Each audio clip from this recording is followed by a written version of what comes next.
All right, so you're always in one of these little frameworks, and there's just no getting out of it. So, and that's because, at any given moment, it's like field theory. There used to be psychological theories that talked about the field of human experience, something like that. And this is kind of what that is. This is a field, and basically what happens is you parse out a little part of the world, say, and so an amount you can handle.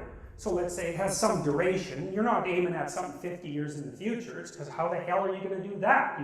There's too many variables, So you're aiming at some handleable amount of time, and you posit a goal in there, and you plot your route, and then that tells you what's up and tells you what's down, because up moves you towards the goal and down moves you away from the goal, and that sets up your motivational framework so that you have something worth attaining.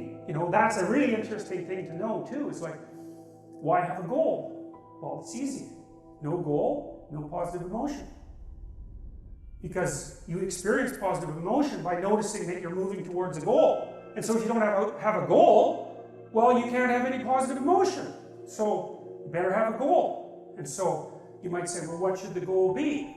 Well, we could start by saying, well, any goal is better than none. And then we might say, well, it should be a goal that other people will let you pursue, because otherwise it's going to be kind of difficult. And maybe they'll be even happy to help you pursue it. That would even be better. And maybe it's a goal that would enable you to learn how to pursue other goals while you pursue that goal. Boy, that would really be good.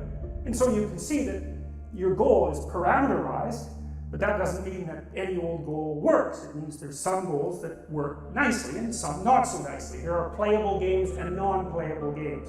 That's a good way of thinking about it. And you want to have a playable game. And there's a lot of them.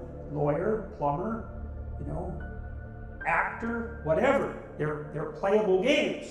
And it's not obvious which one's better, but it's certainly obvious which ones are sustainable and which ones are worse. And so there's a set of playable games, and you need to extract from that set of playable games a game that suits you. And that would be partly due to your temperament, because extroverted people want to play an extroverted game, and highly neurotic people want to play a safe game, and agreeable people want to play a generous game, and disagreeable people want to play a game that's highly competitive so they can win, and fine, but they're all within the realm of playable games.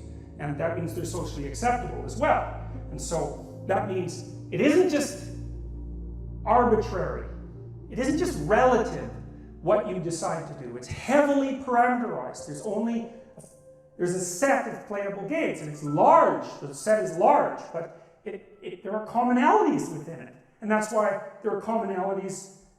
That's why morality has a common basis, fundamentally. And so that's partly what we're trying to investigate. It's like, what's up? What does up mean? What does it mean? Is there such a thing? Now, one thing to remember is that if you don't erect a hierarchical structure with something to aim at, you got no positive motivation, because you experience positive motivation in relationship to a goal, not from attaining the goal. That's satisfaction. And besides, it's fleeting. You know perfectly well. You graduate from university, poof, next day you have a problem, which is what do you do next? And that's a tough problem.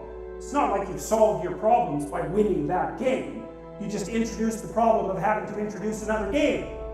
So it's unreliable as a source of positive emotion, but what's reliable is you set a goal and you try to attain it. And then that gives your life, that literally provides your life with meaning.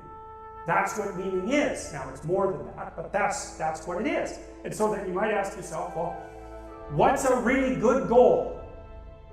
Well, that's what we're trying to figure out. What's a really good goal?